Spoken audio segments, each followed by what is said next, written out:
Amir Temur bobomiz 35 yillik faoliyati davomida deyarli birorta ham jangda mag'lub bo'lmagan.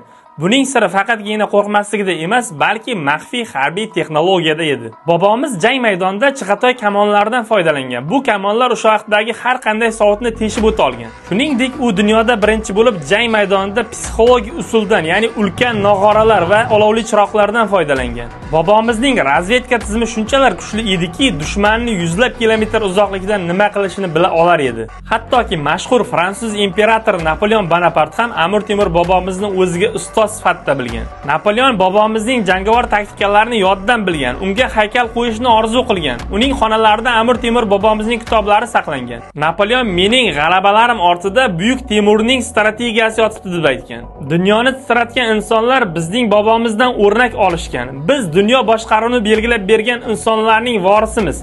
Endi sizga savol: hozir biz mana shunday insonlarga munosib voris bo'la olyapmizmi yoki yo'q?